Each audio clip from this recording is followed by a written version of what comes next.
I'm John Batchelor. This is the John Batchelor Show. IRS. There is news.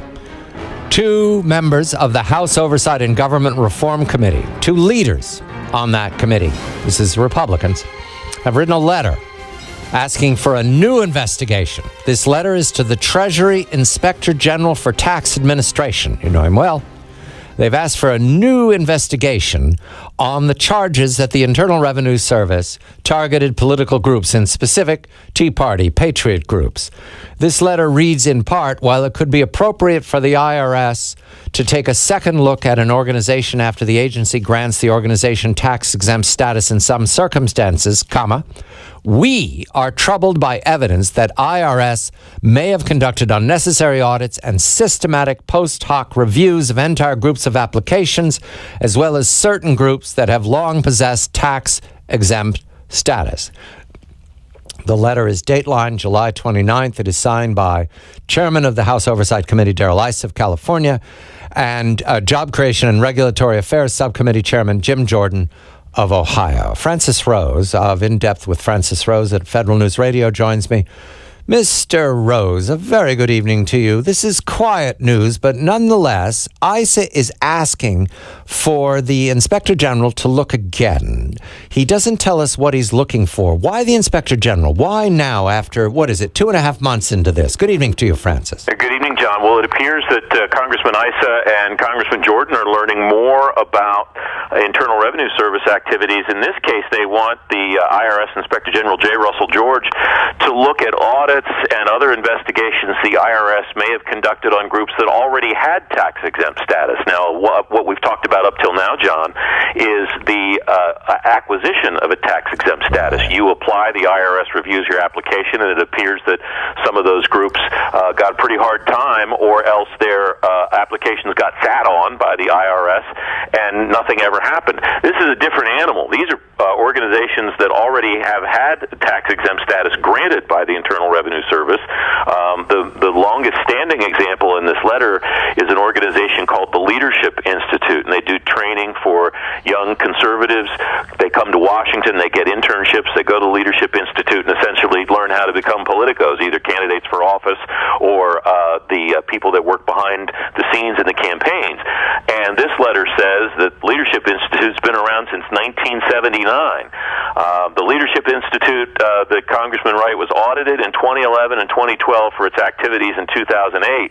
So, yes, it's a period of 2 years. It's not necessarily an entire 2-year period, but that doesn't sound like they just asked a couple of questions, John. Focusing on, as Mr. Rose tells me, we are troubled by evidence that IRS may have conducted unnecessary audits and systematic post hoc reviews of entire groups of applications, as well as certain groups that have long possessed tax-exempt status. In other words, we're growing this investigation. We're not focusing this investigation. We're looking at the possibility that it wasn't just the applicants who were delayed unnecessarily. And we're told by Mr. Hull, recently retired from the IRS, that they were delayed indefinitely at the chief counsel's office. We don't know who or what, but now this looks like they've found a pattern that is more than just the applicants. I go to Jack Lew, who is the new Secretary of the Treasury, on television in these last 24 hours. Mr. Lew had a clever turn of phrase. I liked it, Francis. Equal opportunity bad judgment at the IRS. Jack Lew hasn't conducted an investigation. He's a newsreader, just as you and I are, Francis. There's no reason to believe he has special knowledge. Is that a fair conclusion? Well, maybe not, John. I mean, he is the Secretary of the Treasury, and the IRS is a component of the Department of the Treasury. Now, yes. Jack Lew is rather new in that job, but he's been Chief of Staff to the President of the United States, and he's been the Director of the Office of Management and Budget for President Obama, so he's been operating at a fairly high level in the administration pretty much since the beginning of the administration. I wouldn't say that he necessarily definitively knows what is going on or has been going on at the IRS. Well, that sounds like a judgment, equal opportunity, bad judgment. Then again, it could just be a summary. He says there is no evidence But I think that I just read the word evidence in Mr. Ice's letter. Didn't you hear that? I read it twice. They're asking for Mr. George to find evidence. So they're looking for evidence that might surprise Mr. Liu. In other words, let's step way back. This investigation has a long way to run. That's what it feels like. All of us, last week we were talking about where's ISA going with Carter Hull and why is he going to the chief counsel's office? Now he's starting all over again with groups that already have exempt status. Correct, Francis? Well, I see it a little differently maybe than you do, John. I see this more as an extension, as we talked about last time, that this investigation did still have a ways to go. But I see this as a continuation or an add-on, and that's because of one thing. This letter says a Tea Party group applying for tax-exempt status, the kind of group that we have talked about already extensively, received an information request letter from the IRS asking about its affiliation with the Leadership Institute.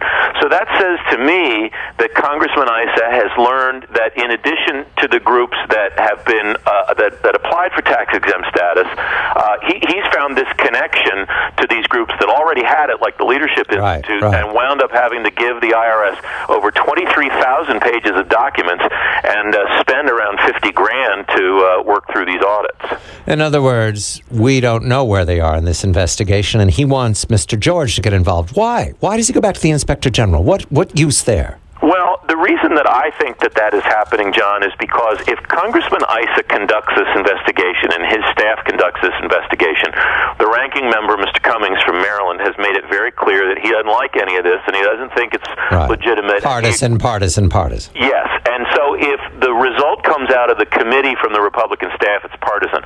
If it comes from J. Russell George, the Inspector General, their charge is to conduct nonpartisan objective investigations. If he finds that this happened, and he goes back and looks, as Mr. Cummings wanted him to, and to try to find progressive groups, liberal groups, that also had the same kinds of problems that conservative groups did, then if he finds that that's not the case, then it becomes, in politically, a much more legitimate result. Francis, you're at Federal News Radio. You hear things. You have a sense of proportion. Did we just turn a corner here? Is that what this letter is? This some odd? It's odd at the end of July. Everybody's going to go away in a couple of days. I see this a lot more linear than I think you do, John. I see this as just the next stop on the road to a destination that we're not sure of, and maybe even Darrell Issa isn't sure of at this point. Francis Rose, In Depth with Francis Rose, each afternoon on Federal News Radio in Washington, D.C. The letter's up. You can look at it. It's available everywhere. Darrell Issa writing to ask Mr. George to go look again. The IRS. I'm John Batchelor. This is The John Batchelor Show.